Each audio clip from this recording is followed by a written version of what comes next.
Hello everyone, welcome to Lukman IS. Today we are going to have the Hindu analysis of 3rd September 2020. So let us see which are the important articles in today's The Hindu newspaper. So we have segregated them for prelims purpose and for mains purpose. We will see them one by one and take input for our examination. So first article on page number 6, editorial page. So the context of the article here, recently we know that the finance minister has announced that the COVID-19 let's say disease pandemic as an act of God, and that's why let's say the government announced that states will not be, let's say, compensated the GST compensation that they are supposed to, and therefore there has been, let's say, a rift between central and state governments at present. Let us try to understand what the analysis is talking about. Okay, so GST compensation to state, this is the context. So it is giving the background that 3 years after India's new indirect tax regime was introduced with slogan of one nation and one tax, it faces an existential crisis right now. Okay, so ये पूरा article जो है इसमें सारे कुछ facts मिलेंगे, जो दो ऑप्शन दिए थे वो भी यहाँ पे मिलेगा, और कितने शॉर्टफॉल है क्या नहीं है वो सारे फैक्ट्स इसमें मिल जाएंगे. And in the end it is let's say giving that it is depending upon the centre how it deals with the state now, how it tries to build the trust with the states. ठीक है, तो देखते हैं. Yes, so despite of its patchy structure with too many rates, complex compliance requirement and multiple mid-course changes, the implementation of GST overseen together by center and state almost let's say had begun to serve as an exemplar of, we can say, cooperative federalism. तो ये actually ऐसे बोल रहा है कि 3 साल में जो बहुत सारे चेंजेस लाए गए थे, बहुत सारे टैक्स स्लैब्स रेट्स है, तो वो क्रिटिसाइज हुआ था, बोला गया था कि रेवेन्यू लॉस हो रहा है, ये सब चीज़ें हो रही है. However recently we could see that it started acting as a, let's say, positive sign for the cooperative federalism, and now the COVID pandemic and subsequent, let's say, economic contraction.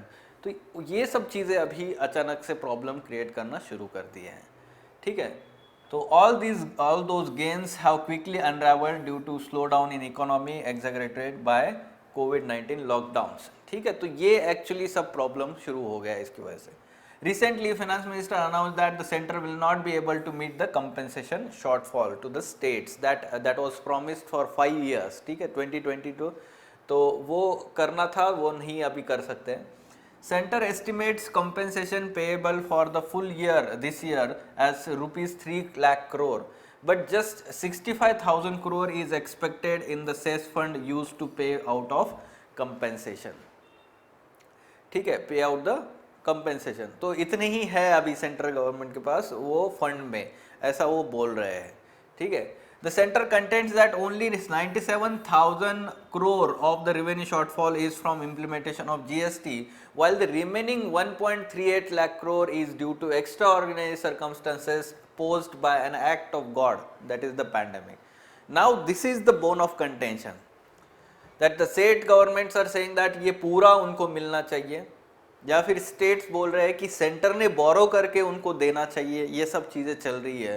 Rather अभी central government ने 2 options दिए हैं. States have now given 2 options, both requiring them to borrow from the market. तो पहले option में क्या बोल रहे हैं कि state can either borrow 97,000 crore, ये जो शॉर्टफॉल है उतना ही से, without having it added to their debt and with the principal and interest rate paid out from the future cess collections.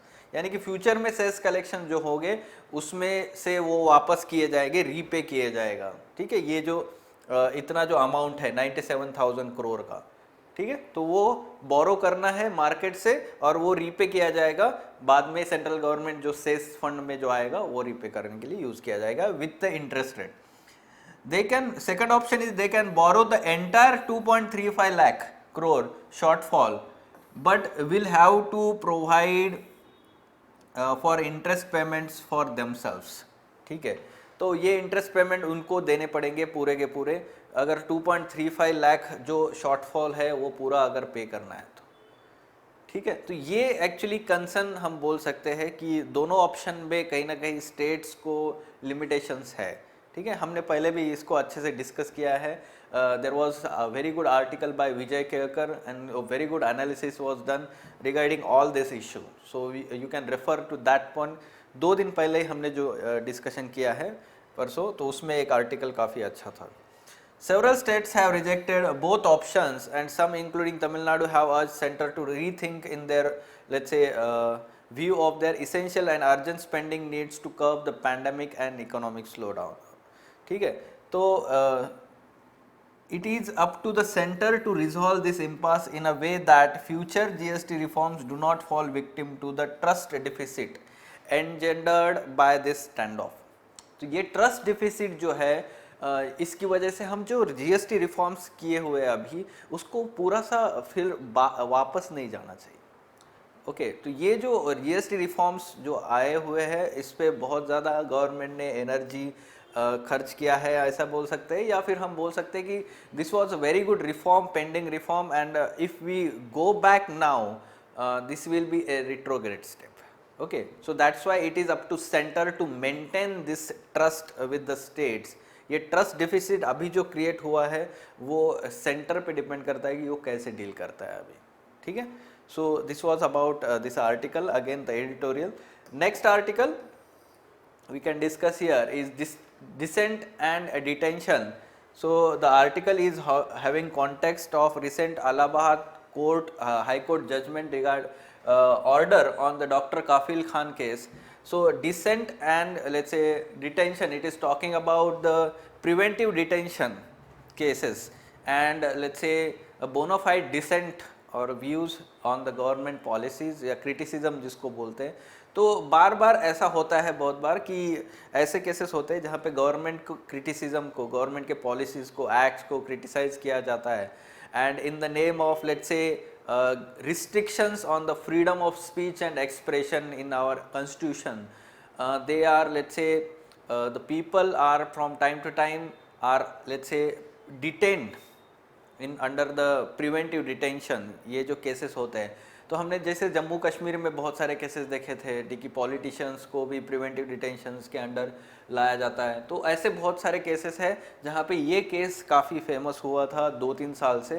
तो डॉक्टर काफिल खान केस जो है, यहाँ पे रेफरेंस बोल के आप यूज़ कर सकते हैं, या फिर एग्जाम्पल बोल के, जब भी क्वेश्चन आता है प्रिवेंटिव डिटेंशन एंड डिसेंट से related. Okay, so let us try to understand what is the background here of this case. So here recently order has laid down the malefic manner in which the doctor was detained under National Security Act NSA in let's say February 2020, shortly after he was granted bail in the earlier case. अभी earlier case क्या था? Earlier case Dr. Khan was suspended in 2019 after severe shortage of oxygen cylinders that took deadly toll among the children admitted in encephalitis ward of Baba Raghav Das Medical Hospital College Hospital Gorakhpur. तो ये जो 2017 में, बहुत सारे student आप नए होंगे, but जो लोग बहुत बार अभी 2-3 साल से अगर पढ़ाई कर रहे होंगे तो उनको वो इंसिडेंट काफ़ी याद होगा। बहुत ही सिग्निफिकेंट इवेंट था यूपी में। there was loss of many children because of this lack of oxygen supply, oxygen cylinder supply in that hospital. And Dr. Kafil Khan was, let's say, head of the hospital or that ward during that time, and he was, let's say, arrested and what you can say suspended because of lack of negligence, ऐसा वो उस time पे बोला गया था। ठीक है, तो and later he was arrested in January 2020 for an address to students of Aligarh Muslim University last December। ठीक है, तो December 2019, तो तब एक्चुअली वो अरेस्ट किया गया था। ठीक है, तो पहले डिटेन किया गया था, सस्पेंड किया गया है, अभी भी वो सस्पेंशन रिवोक नहीं है उनका। ठीक है, his speech which contains scathing criticism of CAA, Citizenship Amendment Act, and its discriminatory nature was, let's say, deemed inflammatory weeks after he had made it. High Court has now found that far from inciting Muslims, The speech taken in its entirety does not disclose any efforts to promote hatred or violence. अभी high court ने ऐसे बोला है, ठीक है. तो rather the district magistrate of Aligarh, the court says that used the selective reading of some phrases from his speech, ठीक है, and ignored it's true intent while passing the detention order. ठीक है, तो डिस्ट्रिक्ट मैजिस्ट्रेट ने क्या किया है, patches में वो स्पीच के कुछ पॉइंट्स लेके एनएसए का वो जो डिटेंशन ऑर्डर एनएसए के अंडर दिया था. Use of stringent national security laws against the political dissenters in absence of any appeal to let's say violence is something to be condemned in all cases. However, there is something perverse about the resort to preventive detention just to frustrate the bail orders. In particular, the authorities have shown excessive zeal dealing with Dr. Khan. तो इसलिए ये actually case बहुत ज़्यादा news में था पिछले 6 महीने में. In 2017, he was arrested on the charges of negligence and corruption. Okay, even in the circumstances indicated that his strenuous efforts to ensure continuous oxygen supply. ठीक है, तो ऐसा पता चला कि he tried each and everything और let's say well intention during that let's say incident in like let's say in the encephalitis ward in let's say Gorakhpur hospital. तो उनका इंटेंशन अच्छा था, फिर भी वो निग्लिजेंस और करप्शन के चार्जेस लगाए गए थे. ही spent months in prison before an inquiry absolved him of all the charges of negligence and corruption, but was found to have been engaged in the private practice. और उसकी वजह से उनको ये जो उनका जो लाइसेंस है वो सस्पेंडेड है अभी भी, ठीक है, या पोजीशन से वो सस्पेंडेड है वहाँ से. ठीक है, तो the paediatrician suspension is yet to be revoked. In the conclusion, we can say that the case of Dr. Khan is poor advertisement of India's democratic credentials. तो ये एक्चुअली पता होना चाहिए कि डेमोक्रेसी में डिसेंट काफ़ी इम्पोर्टेंट होता है. डेमोक्रेसी इज बाय डिसेंट, ऐसे काफ़ी फेमस स्टेटमेंट है.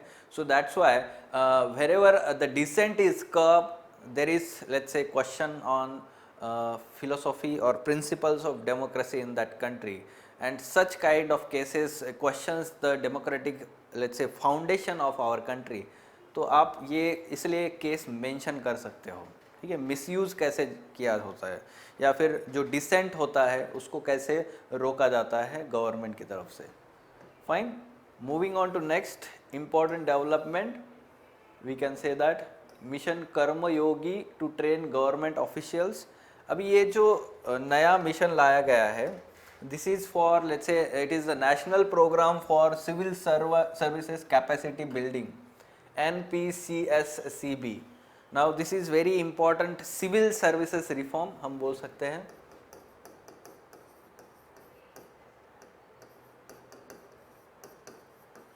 now when we talk about civil services reform, GS2 में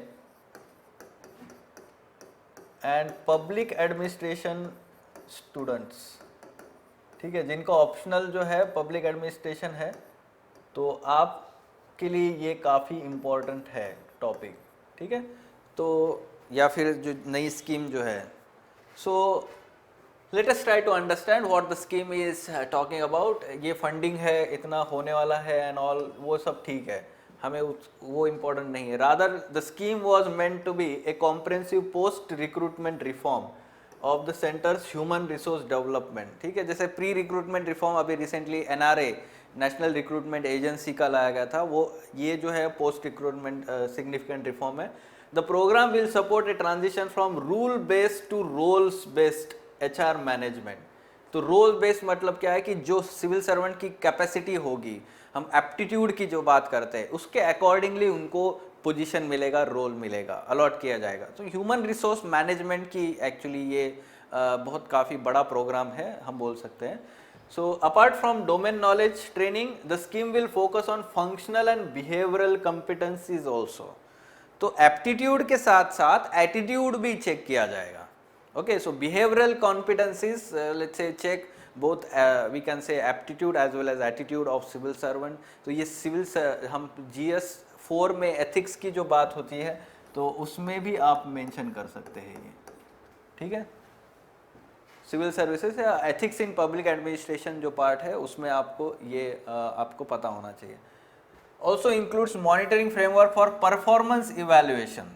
तो सेपरेट पब्लिक एडमिनिस्ट्रेशन में आपको तो पता ही है कि परफॉर्मेंस इवैल्यूएशन कितना इंपॉर्टेंट है सिविल सर्विसेज में। At the same time, it has institutional framework. Institutional framework will consist of 4 parts: Prime Minister's Public Human Resource Council, Prime Minister's Public Human Resource Council. Then there will be Capacity Building Commission. Third, Special Purpose Vehicle for owning and operating the digital assets and technological platforms for online training. And fourth, Coordination Unit headed by Cabinet Secretary. ठीक है, तो ये आपको 4 institutional framework इसका पता होना चाहिए। This will be the apex body, prime ministers public human resource council for decision making. The capacity building commission will be let's say having responsibility of training purpose. ठीक है, तो ट्रेनिंग मॉड्यूल और ये सब चीज़ें जो है डेवलप करना कैपेसिटी बिल्डिंग में आएगा।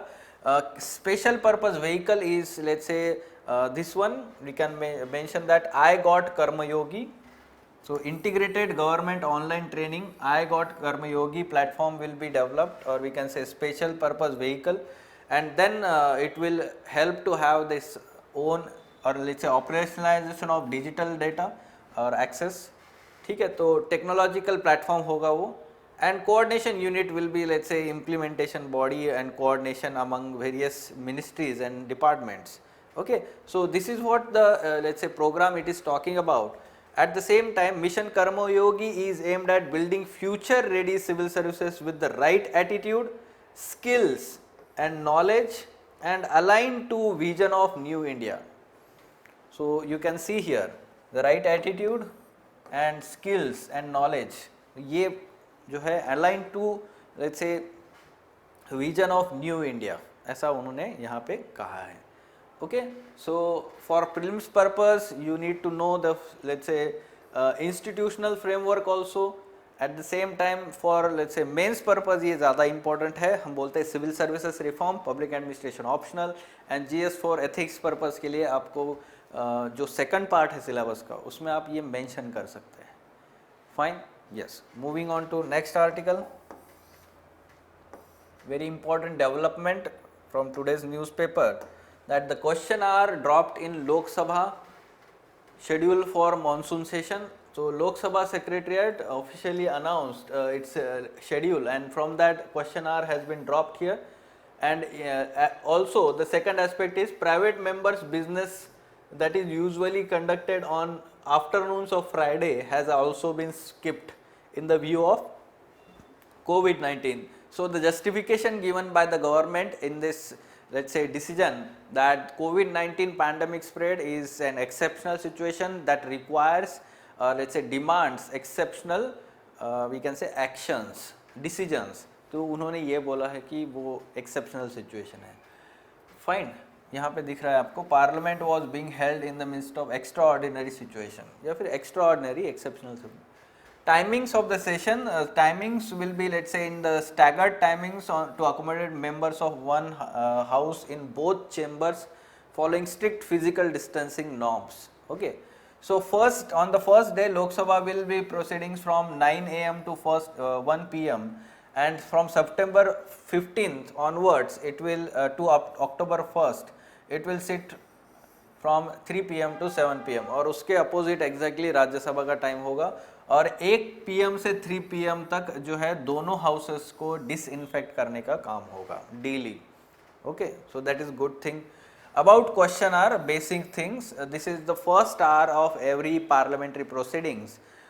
तो दोनों में जो राज्यसभा है और लोकसभा में दोनों में ये काफ़ी इम्पोर्टेंट हम बोल सकते हैं कि प्रोसीडिंग का पार्ट है question hour. First hour is slotted for this. There has been recent changes in Rajya, ठीक है, तो वो 12 से 1 बजे तक का अभी उन्होंने किया हुआ है रिसेंटली चेंज करके Rajya Sabha. Question hour in both house is held all days of the session, ठीक है, तो एवरी डे वो क्वेश्चन आर होता ही है compulsory, but there are 2 exception. First is that when there is president speech takes place at the beginning of new Lok Sabha and on the first day of new parliamentary year, and on the day of finance minister present the budget. तो ये दो situations है जहां पे question our उस दिन पे नहीं होता है, बाकी हर एक दिन में सेशन के वो क्वेश्चन आवर कंडक्ट किया जाता है, ठीक है। There are 3 types of questions asked. First is starred question which is mark as a asterisk, ठीक है, तो ऐसे मार्क किया जाता है वहां पे। और उसके बाद this requires an oral answer, that's why that can be followed by complementary question और supplementary question, not complementary. So this is the starred question, as opposite to its unstarred question this requires a written answer, and that's why it let's say complementary, not complementary, again I am making the same mistake. So supplementary question is not to be followed in terms of let's say in case of unstarred question. Short notice question, the third one is that one that is, we can say that notice period of not less than 10 days is to be given here in case of short notice question, and this question is also answered in the oral manner, ठीक है, तो answered orally। तो orally दो question जो हम बोलते हैं कि दो टाइप के क्वेश्चन का दिया जाता है, start question and short notice question, ठीक है, और एक जो है अनस्टार्ड वाला जो है रिटर्न में दिया जाता है, okay. Then there is, let's say, in addition to ministers, the questions can also be asked to private members। तो आपको ये पता होना चाहिए कि क्वेश्चन जो है प्राइवेट मेंबर्स को भी जैसे पूछे जाते हैं जब भी समझो एक प्राइवेट मेंबर बिल है डिस्कस किया जा रहा है या कोई एक्टिविटीज जो है उसमें प्राइवेट मेंबर इन्वॉल्व है, so that question can be address to that private member also, okay. And to let's say distinguish these questions from one another, there is, we can say that they are marked with different colors here।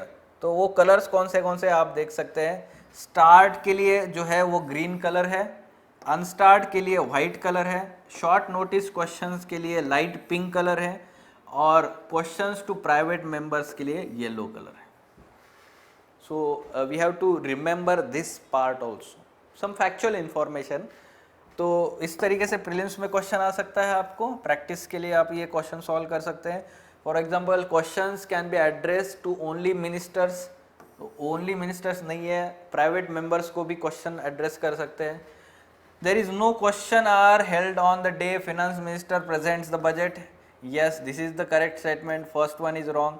Supplementary questions can follow to only unstarred question, तो ये unstarred नहीं है तो क्या है, start questions को होता है supplementary question, okay. So that's why incorrect statement पूछा है आपको यहाँ पर, इनकरेक्ट स्टेटमेंट कौन से हैं, 1 and 3, so that's why the answer is B, okay, yes.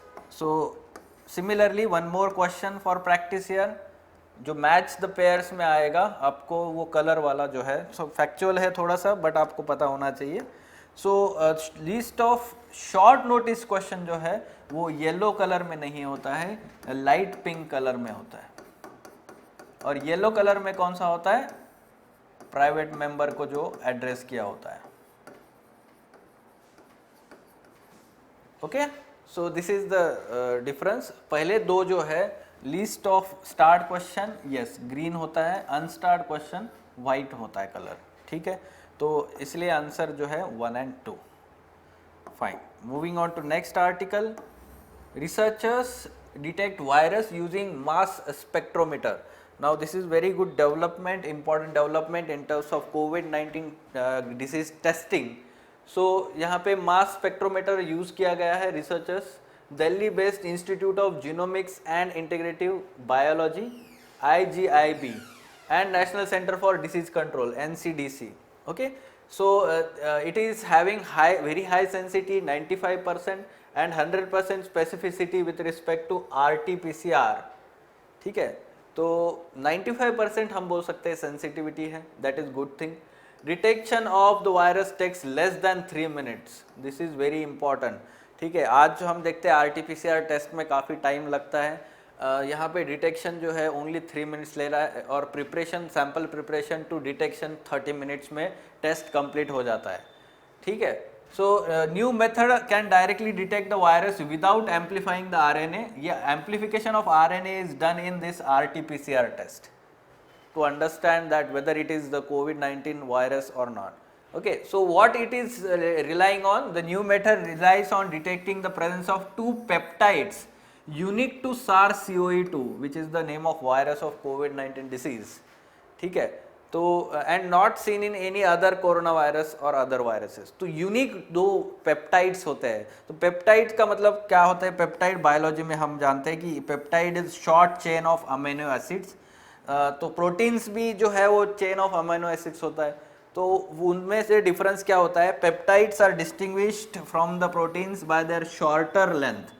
तो वो जो बॉन्ड्स होते हैं, पेप्टाइड बॉन्ड्स के द्वारा वो चेन तैयार होती है.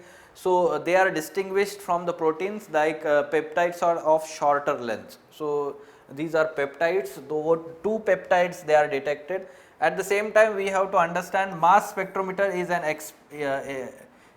is expensive, but it would cost only about rupees 100 per test, जो कि RT-PCR से काफ़ी हम बोल सकते हैं चीपर है, इनएक्सपेंसिव है.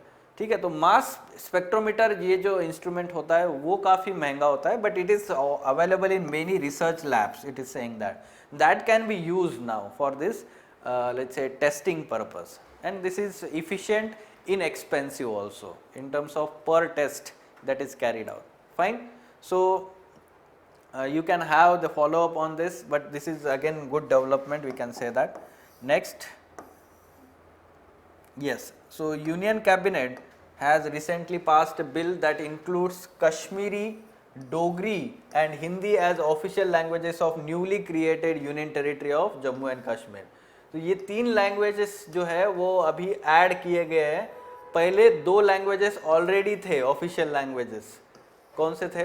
इंग्लिश और उर्दू. तो अभी टोटल 5 ऑफिशियल लैंग्वेजेस हो गए हैं. ओके, जम्मू एंड कश्मीर में कौन से?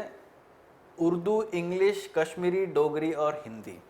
ऐसे 5 ऑफिशियल लैंग्वेजेस में काम किया जाएगा, एडमिनिस्ट्रेटिव वर्क. ओके, सो ये एक डेवलपमेंट आपको पता होना चाहिए. डोगरी जो इम्पोर्टेंट वहाँ पे, कश्मीरी है और हिंदी भी ऐड किया गया है. Fine.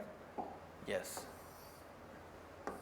and some miscellaneous part, we can say that the government is carrying out certain let's say action towards, targeted towards China also, we can say that, or in the name of sovereignty and integrity of India, let's say defense of India, security of state and public order. The government recently banned again 118 applications, largely those of Chinese origin. जैसे PUBG हम देख सकते हैं कि अभी बहुत सारे videos बनाए जा रहे हैं सोशल मीडिया पे. जो पबजी के फ़ैन थे या फिर जो लोग खेलते हैं यंगस्टर्स, तो they were severely we can say involve, और बहुत ज़्यादा उनको एडिक्शन भी हो गया था जब ये आया था. तो अभी उसको बैन कर दिया है. या बाकी जो है बहुत सारे WeChat work and all this things, they are banned in the name of, we can say, to protect, or they were considered prejudicial to sovereignty and integrity of India and security of state and public order. So already we can say that this is addition to ban on 59 Chinese applications in June 2020. हमने देखा है कैसे TikTok और ShareIt ये जो है वो ban किए गए थे. अब ये कौन से प्रोविजन के अंडर होता है? तो government invoke the power under section 69A of IT act 2020 read with relevant provisions of information technology rules 2009. ठीक है, तो 2000 में ये जो IT एक्ट पास हुआ था, उसके बाद 2009 में ये नए रूल्स आए थे, उसके हिसाब से उन्होंने ये बैन किया है. Okay, so this is very important. Again we can say that development, हम इसको देखते हैं कि फॉलोअप में कैसे यूज़ करना है बाद में. Yes, some good data analysis is done by the Hindu team from time to time. वो जो 7 नंबर का जो ओपेड पेज होता है, वहाँ पे नीचे ये ऐसे डेटा जो है इस तरीके से दिखाया जाता है, जैसे बार चार्ट्स होते हैं या फिर पाई चार्ट होता है, उसमें ये एनालिसिस किया जाता है. Relevant data that today we found here, suicides on the rise. तो कंपेयर किया गया है, increase in 2019 as compare to 2018. तो उसमें भी हम देखते हैं कि मेन एंड वुमेन में कैसा था, और ये ट्रेंड दिखाया गया है, यहाँ पे देख सकते हैं आप. ठीक है, और उसके बाद मेन में दिखाई दे रहा है कि ज़्यादा है year on year, mostly men among all professions in 2019 more than 80% of those who died by suicide were men. However among the students the gender gap was narrow. ठीक है, तो ये जो है आपको दिखाई देगा यहाँ पे, ये percentage of main in total suicides के बारे में वहाँ पे दिया गया है. ठीक है, बाकी चीज़ों में आप देख सकते हैं कि मोस्टली लेबरर्स है. About 23% of those who killed themselves in 2019 where daily wage labourers. तो ये एक डेटा अगेन डिस्ट्रेसिंग है, हम बोल सकते हैं कि डेली वेज लेबरर्स की सिचुएशन अच्छी नहीं है. और तीसरी बात है farmer suicide. Among the farm related workers the majority of those who died by suicide were those who own land and followed by agricultural labours. तो ये जो शेयर है उनका वो भी काफ़ी ज़्यादा है. ठीक है, तो परसेंटेज ऑफ टोटल सुसाइड्स में. ठीक है, ये 2019 में आपको दिखाई दे रहा है कि those who owns the lands and agricultural labours. तो ये कम नहीं हो रहा है, ये कांस्टेंट है 2016 से. Fine, yes. So you can take inputs of this data whenever we have let's say SA as well as GS. तो फार्मर सुसाइड के एग्रेरियन डिस्ट्रेस से रिलेटेड कोई टॉपिक होता है जीएस 3 में या ऐसे आता है, या फिर मेंटल हेल्थ से रिगार्डिंग अगर कोई क्वेश्चन आता है जीएस में या फिर ऐसे में, you can take that input for let's say to support your arguments, you mention these facts in that. Fine. So these were important articles in today's The Hindu newspaper. For further information on editorial discussion classes wherein in-depth analysis of all these men's related articles and issues is done by Ansari sir and team, you can contact Lukman IAS. Thank you.